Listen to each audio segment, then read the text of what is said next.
Cerramos entonces nuestra conferencia de hoy, el valor que rescata la reforma protestante de la mujer, de las féminas. Ustedes saben que ser mujer en el mundo clásico era una cosa seria, difícil. Ser mujer en los tiempos del primer siglo y de los tiempos de antes del primer siglo, y todavía en la Edad Media, y todavía hasta ciertos años de la Edad Moderna, era una cosa complicada. Era una cosa complicada. Les voy a comentar solamente algunos datos sobre lo que fue la época clásica, la que consideran muchos historiadores como la época más hermosa de la historia universal, por varias razones, entre ellos algunas de las cosas que grimen para decir que esta época clásica fue la mejor de todas, era por el increíble arsenal que existía de intelectualidad y también por el arte, que era impresionante, ¿no? Por eso tuvo que existir un movimiento en el siglo XVI como la revolución cultural, o la revolución cultural digo yo, no, el rescate del clasicismo europeo, de retornar a esas obras de arte y a todo ese arte increíble y asombroso que Europa había producido en sus primeros siglos y que tuvo que rescatarse, ¿no? La época clásica era una época muy seria para las mujeres. Una mujer valía menos que un esclavo y valía menos que un animal. Esa es la realidad. En excavaciones que se han hecho de antiguas alcantarillas del Imperio Romano, encontraron una cantidad de fetos muertos lanzados, multitud de fetos o de niños ya nacidos, normal, lanzados a la alcantarilla. Más del 80-90% de los niños lanzados a las alcantarillas para que se murieran eran cuerpos de bebés, hembras. Porque para el mundo clásico tener una hembra era una tragedia. Y era visto mal. Que alguien... De hecho, se han creado teorías yo no sé si son conspiranoicas o no, pero son teorías locas, ¿no? Como que el hecho de... Bueno, esto lo vamos a ver un poco cuando veamos alguna de las mentalidades de lo que fueron los católicos, ¿no? A veces se tildaba, porque el hombre es el que da el sexo, a veces se tildaba al hombre de impotente o de defectuoso cuando lo que nacía era una niña, o se le atribuía la responsabilidad que ese día habían unos vientos un tanto extraños y por eso hubo una alteración del semen del hombre, que se supone que siempre es perfecto, y por eso fue que nació una niña, porque hubo una alteración y un defecto en el semen que produjo alguna fuerza azarosa, extraña, externa, y por eso salió un ser tan defectuoso y despreciable para la sociedad como la mujer. Eso era lo que se creía, y ahorita vamos a ver los pensamientos sobre eso. Lamentablemente, esa era la visión que se tenía del mundo clásico. Ser mujer en Grecia, ser mujer en Roma y en cualquiera de los países adjuntos a esos imperios era una tragedia. No se permitía por familia tener más de 2 niñas. Era ya un caso extremo permitir que alguien tuviera una niña, que la pudiera conservar y que no la matara. Pero que tuviera ya 2 era la peor de las tragedias. Era la peor de las tragedias. Los judíos eran los más blandos y eran los que tenían una visión de la mujer de cara a lo que eran estos imperios mucho más consciente y mucho más, vamos a decirlo de una forma cristiana, pero no cristiana lógicamente. Pero ¿saben qué decían los judíos en sus oraciones? Ellos decían: Señor, te doy gracias por no haber nacido ni gentil, por no haber nacido ni esclavo y por no haber nacido mujer. Eso decían los judíos, y eran los más conscientes y los que le daban más valor a la mujer. Ahora imagínense, si eso era con los judíos, ¿cómo era el resto del mundo? ¿Cómo era el resto del mundo? Entonces ser mujer lamentablemente era una cosa seria para esos tiempos. La mujer no tenía derecho a la plaza pública, a hablar, no tenía derecho a nada, salvo algunas excepciones, que la tipa fuera una emperadora, una emperatriz, una cuestión de esta, algo por el estilo, o una reina. Pero eran casos muy puntuales, donde había un mínimo de consideración para la mujer. Cosas muy puntuales. Yo quiero, y con esto vamos a cerrar, con una serie de pensamientos que les voy a leer, y usted sacará sus propias conclusiones, de católicos y diferentes personajes de la historia que mantenían esta visión acerca de la mujer. Por ejemplo, Clemente de Alejandría, un padre de la iglesia, uno de los patriarcas de la iglesia clásica romana, decía lo siguiente sobre la mujer en uno de sus escritos. Miren esto.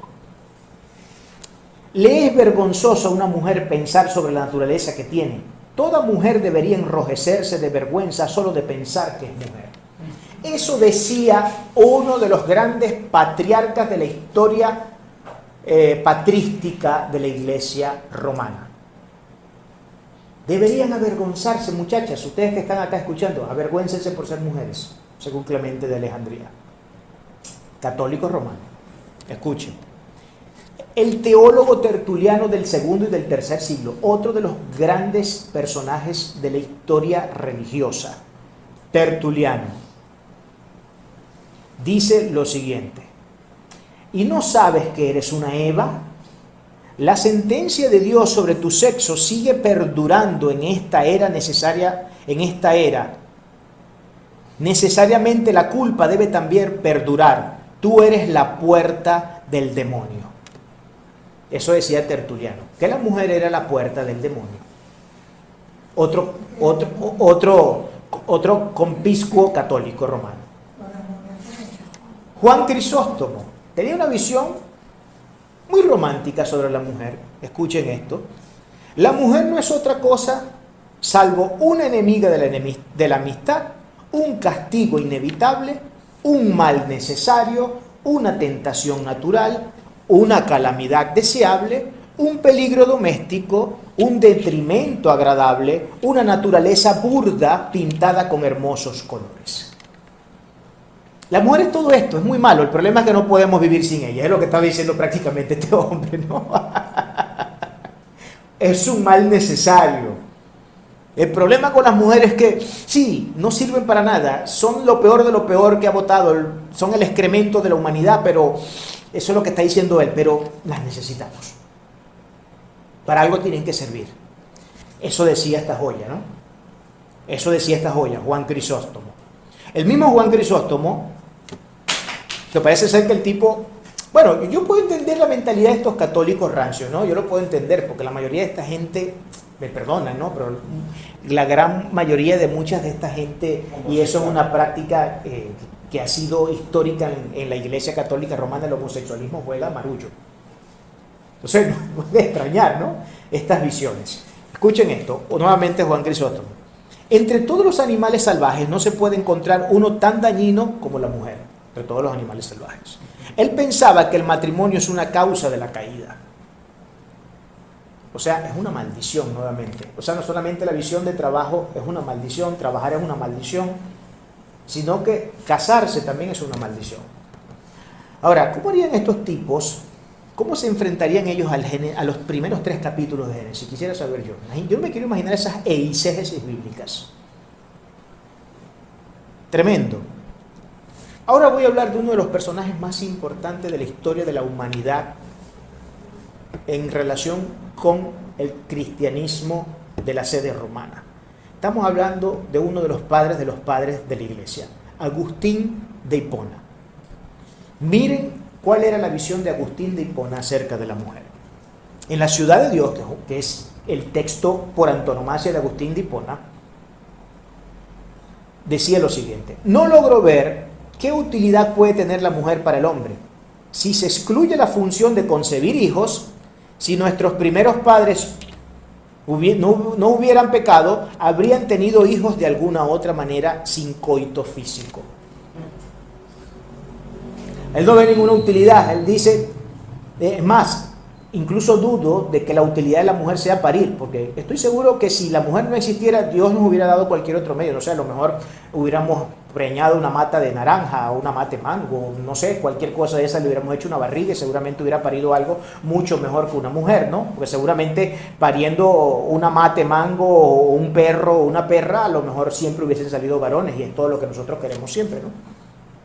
El mismo Agustín de Hipona dice, en el bien del matrimonio, así se llama el texto del libro, en el bien del matrimonio, escuchen esto, vamos a ver si esto, yo quisiera saber cuál es el bien del matrimonio luego que leemos esto. Dice aquí, en el matrimonio las relaciones sexuales con el propósito de la creación o de la procreación no implican falta, pero si la causa es la satisfacción del deseo, siempre que sea con la esposa, a causa de la fidelidad conyugal, es un pecado venial. Se considera un pecado venial para la Iglesia Católica tener sexos con fines de placer, porque según aquí Agustín escribe, el sexo, el único propósito que tiene es procrear, más nada, pero nunca saciarse sexualmente para tener algún tipo de placer. Esa ha sido una visión católica clásica. Mientras que el adulterio o la fornicación son pecados mortales, eso se consideran ellos pecados mortales, y así la abstención de toda relación sexual es ciertamente mejor que las relaciones sexuales en el matrimonio que tienen lugar con la finalidad de tener hijos. Eso dijo nuevamente Agustín de Hipona. El mismo Agustín, en su comentario del Génesis, dice lo siguiente: si la mujer no fue creada para ayudar al hombre en la generación de los hijos, ¿para qué ayuda fue creada? No fue para trabajar la tierra, pues aún no existía el trabajo que necesitaría ayuda, y si necesitara ayuda, mejor le hubiera sido la de un varón. Esto mismo puede decirse del solar. Si tal vez la soledad le apesadumbrara, pues cuánto más conveniente no es para convivir y hablar la reunión de los amigos que la compañía del hombre y de la mujer. Por lo tanto, no encuentro para qué ayuda del hombre fue hecha la mujer si prescindimos del motivo de dar a luz hijos. Eso lo escribió en El bien del matrimonio. Yo quiero que ustedes me digan a mí dónde está lo bueno del matrimonio en una perspectiva como este tipo. ¿Dónde está lo bueno del matrimonio acá, no? Claro, él dice, ¿qué productividad tiene la mujer o qué necesidad tenemos de la mujer? Yo me la paso mejor con mis amigos. Nosotros nos la pasamos mejor con sus amigos. No nos las pasamos mejor con nuestros amigos. Yo creo que Agustín diría eso por experiencia propia. Ya ustedes saben a qué me refiero. En la Edad Media, durante la aparición de la escolástica, tenemos a otros conspicuos pensadores. Tenemos nada más y nada menos que a Tomás de Aquino, otro de los grandes duros de la película, de los Rambos de la película. Miren lo que dice Agustín, Tomás de Aquino, en la Suma Teológica, que es su obra más importante de teología. La mujer es un ser endeble y defectuoso, considerada en relación con la naturaleza particular. La mujer es algo imperfecto y ocasional, porque la potencia activa que reside en el semen del varón tiende a producir algo semejante a sí mismo en el género masculino. Que nazca mujer se debe a la debilidad de la potencia activa, o bien a la mala disposición de la materia, o también a algún cambio producido por un agente extrínseco. Por ejemplo, los vientos australes. De aquí se deduce que haya que honrar más al padre que a la madre, porque el padre tiene que ser más amado que la madre y merece un respeto mayor, porque su participación en la concepción es activa y la de la madre es simplemente pasiva y matriarcal. Claro, es pasiva y se tiene que lidiar al muchacho 9 meses en la barriga, y es pasiva. Y es la que tiene que aguantarse los dolores, es pasiva. ¿Qué les puedo decir? ¿Qué les puedo decir? Eso lo dijo nada más y nada menos que Tomás de Aquino. Ahora, vamos a ver cómo se contrasta esta realidad. Esos fueron los pensamientos del catolicismo clásico y medieval. Ahora yo quiero que revisemos en contraste a esta realidad lo que los reformadores, los cristianos protestantes, los evangélicos, como ustedes lo quieran llamar nuevamente, pensaban acerca de la mujer, y por eso hablamos de que la Reforma recuperó el valor de la mujer que estaba perdido, estuvo perdido desde el mismo momento de la existencia. William Cox declara lo siguiente: es considerado doctrina de demonios prohibir el matrimonio porque es una doctrina contraria a la palabra de Dios. Bueno, aquí en realidad yo tengo una serie de pensamientos que van en contrapelo con muchas de las formas que presentaron los padres de la iglesia y algunos otros católicos. No solamente la visión de la mujer, sino también se rescata la visión del matrimonio. Entonces fíjense cómo William Cox, en contraste con lo que decía aquel que el matrimonio, Agustín de Hipona en El bien del matrimonio, que el matrimonio no tenía ningún bien y que él se deleitaba más en las amistades masculinas que en las mujeres, por experiencia propia seguramente lo diría. Pero William Cox dice, es considerada la doctrina de demonio prohibir el matrimonio, porque es una doctrina contraria a la palabra de Dios. El catolicismo por muchos siglos impedía el matrimonio. Creían que eso era una cosa, sin duda alguna, diabólica. William Perkins, teólogo puritano, declara lo siguiente sobre el mismo tema sobre el matrimonio. El matrimonio fue hecho por el mismo Dios para que fuera la fuente de todas las clases y maneras de vida en la comunidad y la iglesia. Nuevamente, una consideración objetiva e importante sobre el matrimonio. Godmother dice lo siguiente: las familias que se atienden a un buen orden producen, esto ahora con la familia, el matrimonio y la familia, se producen un buen orden en otras sociedades. Cuando las familias se encuentran sometidas a una mala disciplina, todas las demás sociedades padecerán una mala disciplina. El núcleo sustancial de la sociedad es la familia. Isaac Ambrose: cuando un hombre y una mujer se unen, tienen la tarea de dirigir y establecer el glorioso reino de Cristo en su casa. Miren cuán elevado es el concepto de matrimonio para los reformadores, ¿no? Lejos de ser una maldición, de ser algo, esto ya es una forma de reivindicación indirecta de la mujer. Porque si el matrimonio fuera una maldición, seguramente la maldición la está produciendo la mujer, porque según el catolicismo romano, lo maldito del matrimonio era que uno tenía que unirse a una mujer. Estos hombres están diciendo totalmente lo contrario. William Alles dice sobre el matrimonio es la institución de Dios que establece el compañerismo individual de esposo y esposa. Robert Bolton decía que los maridos tienen que recordar algo. La esposa tiene un alma tan noble como la de él mismo, porque las almas no tienen sexo. Durísimo. Durísimo. El alma de una mujer es tan noble como la mía, porque nuestras almas no tienen sexo. Thomas Hattiger, teólogo puritano, en el libro de La Buena Esposa, dice lo siguiente: una ayuda o un asistente, no solo una pareja, sino una ayudadora, no solo una compañera, sino también un asistente. Eso es la mujer. Es una ayuda, es un asistente. Es alguien que está allí para bendecir, para ayudar. No es alguien que está para hacer peso, todo lo contrario. Samuel Tosh, teólogo puritano, dice: las mujeres son capaces de los logros más elevados y de la mayor gloria a la que puede avanzar un hombre. Están viendo esto, ¿no? Que contrastante con la realidad católica. Repito lo que dice en William Tosh: las mujeres son capaces de los logros más elevados y de la mayor gloria a la que puede avanzar un hombre. Samuel Wheeler dice: el marido y la mujer deberían elegir el momento más adecuado para reprenderse el uno al otro por cosas que exige su amor y el deber. Reprenderse mutuamente. O sea, ¿quién te ha dicho a ti que tú, por ser hombre, eres el catirito de la película y el que manda, y la mujer no es más que un objeto que tiene que aguantarse cuanta arbitrariedad te surja a ti hacer contra ella? No, mijo, él también la puso el Señor para reprenderte. Porque seguramente muchas burradas vas a cometer en la vida y va a ser tu mujer la que te va a ayudar a salir de esas burradas. Eso es lo que está diciendo. ¿Y cuál era la visión de estos reformadores acerca del sexo? Porque la visión católica, como vimos, el sexo no era más que para reproducirse, e incluso creen ellos que, porque eso es lo que podemos leer entre líneas, Dios se equivocó al poner a la mujer para que pariera, de lo mejor no hubiera puesto una mate de mango, ¿no? Porque no veo otro tipo de utilidad para la mujer que simplemente procrear. Pero seguro si la mujer no existiría, habrían otros medios mucho mejores que ella para procrear. Calvino comentaba en su comentario a Corintios, decía lo siguiente sobre el sexo: el sexo matrimonial es una cosa que es pura, honrosa y santa, porque es una institución pura de Dios.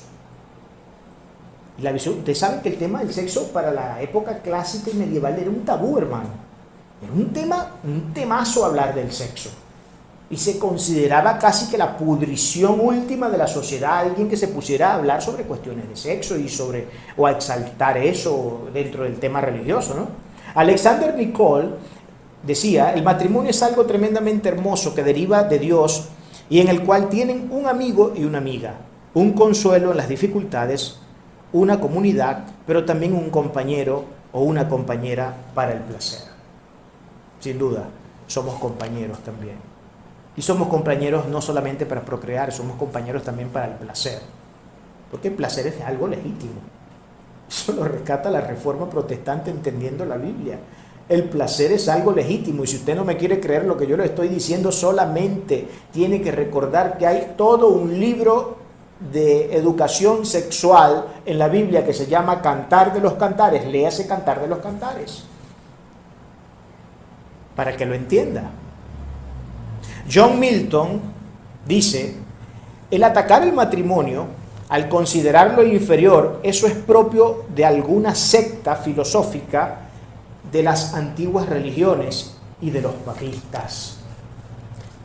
Está hablando directamente a aquel tipito que leímos arriba, que dijo que eso era así como todo lo contrario de lo que está diciendo acá Milton. El mismo Milton comenta en la carta Cantar de Cantares, dice lo siguiente: el sapientísimo Salomón, entre sus proverbios más graves, realiza la semblanza de una clase de encanto en el disfrute de los placeres conyugales.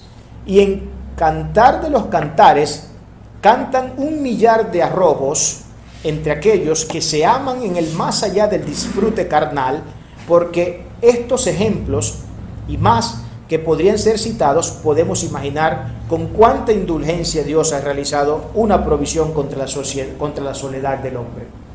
Tremendo.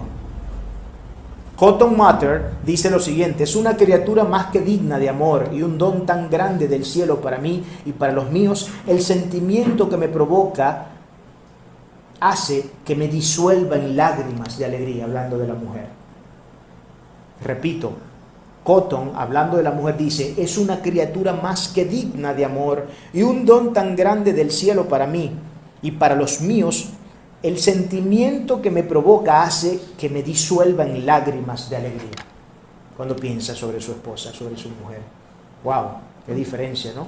Thomas Kuka dice: el hombre cuyo corazón es herido a la mujer sueña con ella por la noche. La tiene en la mirada y entendimiento cuando se despierta. Reflexiona sobre ella cuando se sienta a la mesa. Camina con ella cuando viaja. Reposa en su regazo y su corazón confía en ella. Lo que obliga a todo a confesar que la corriente de su amor es como un poderoso torrente que discurre con la plenitud de su caudal y de su fuerza. Daniel Rogers decía que su esposa era una amiga y que él la consideraba cercana a la paz del amor con Dios, el mayor contento bajo del sol. La mayor razón de contentamiento para Daniel Rogers era la mujer, era su esposa. Daniel Rogers también dice: Dios mismo llama a la esposa ayuda y no un impedimento o un mal necesario, como algunos dicen insensatamente. Esos dichos y otros semejantes que pretenden desacreditar a las mujeres los vomitan algunos de manera maliciosa e indiscreta en contra de la mente del Espíritu Santo, que dijo que fue ordenada como ayuda y no como un obstáculo. John Cotton, nuevamente: las mujeres son criaturas sin las cuales no existe una vida agradable para el hombre. Son una especie de blasfemos, por lo tanto, los que las desprecian, denigran y la denominan mal necesario, porque son un bien necesario. Todo lo contrario a aquel hombre, ¿no?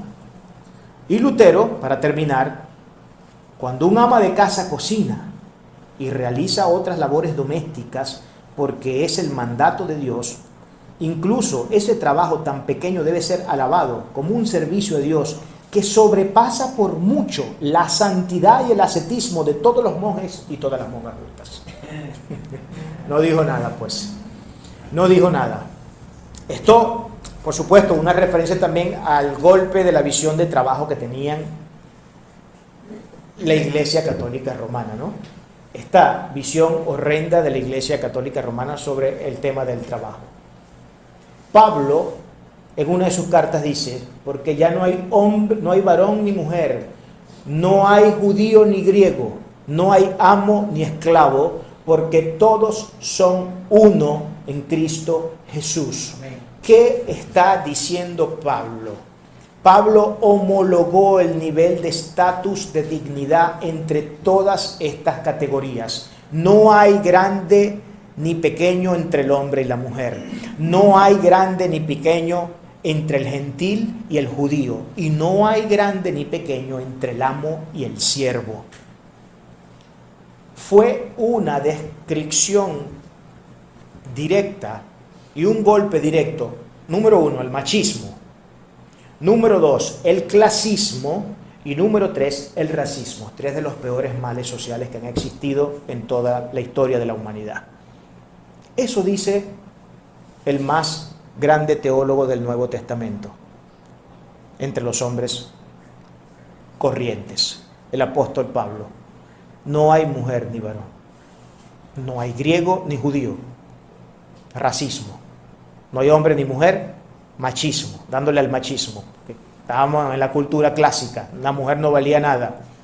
Y no hay amo ni esclavo, clasismo. Si soy amo, tengo una clase superior. Si soy esclavo, a saber lo que yo pueda llegar a ser. Quizás un instrumentum vocale, que fue el golpe jurídico que el Imperio Romano dio como una jugada legítima para ellos, para declarar no humanos a los esclavos, sino que eran un instrumentum vocale. Un instrumentum vocale significaba un instrumento vocalizado. No son seres humanos, sino que son como una especie de pala que tiene boca y hablan, son como una especie de pico que tienen una boca y hablan, pero son herramientas de trabajo, no son seres humanos. Ese fue el golpe jurídico que el imperio más civilizado de la época tuvo que dar, porque sabiendo que tenían el tupé de ser el imperio más civilizado, no podían permitirse cosas como la esclavitud. Entonces hicieron una deformación de la ley para poder hallar esto. ¿A qué conclusiones nos debe llevar todo esto, hermanos? Y con esto terminamos. La reforma, como instrumento, como medio instrumental, teniendo como medio eficiente o como razón eficiente a la Biblia, pudo, sin duda alguna, producir benignidades tan impresionantemente gloriosas, hermosas y dignificantes para el mundo, para la sociedad, para el hombre, para la institución del matrimonio, para la institución de la ley, para la institución de la ciencia, para la institución de la educación, para la institución también de lo que vendría a ser la visión de trabajo, que por siglos había estado en manos de unos maliciosos seres que habían distorsionado todo el mensaje y toda la realidad bíblica que se esgrime dentro de las Sagradas Escrituras. Damos gloria a Dios por su santa y bendita palabra, y damos gloria y honra a nuestro Dios Todopoderoso por los hombres y mujeres que se levantaron en protesta, por los hombres y mujeres que se quemaron las pestañas estudiando, por los hombres y mujeres que dejaron muchas veces su vida en la hoguera y en todo tipo de torturas que la época medieval les dejó como legado, por todas estas gloriosas benignidades que hoy nos hacen gozarnos delante de la presencia de nuestro Señor. La Biblia es un instrumento de liberación. Nuestra fe es un instrumento para la libertad. Miserable es el hombre que no conoce esta gloriosa palabra y estas gloriosas realidades. La Biblia, lejos de ser, la fe cristiana, lejos de ser una institución que esclaviza, que deshumaniza, que quita la dignidad al hombre o a la mujer, es más bien el instrumento más liberador que existe en la faz del universo. No existe un instrumento más liberador que la voluntad impresa de Dios en esas sagradas líneas que nosotros llamamos Biblia. Damos gloria y honra al Rey que vive por los siglos de los siglos, por estas y muchas otras benignidades que nos ha legado esta gloriosa realidad a la cual llamamos fe cristiana. Amén.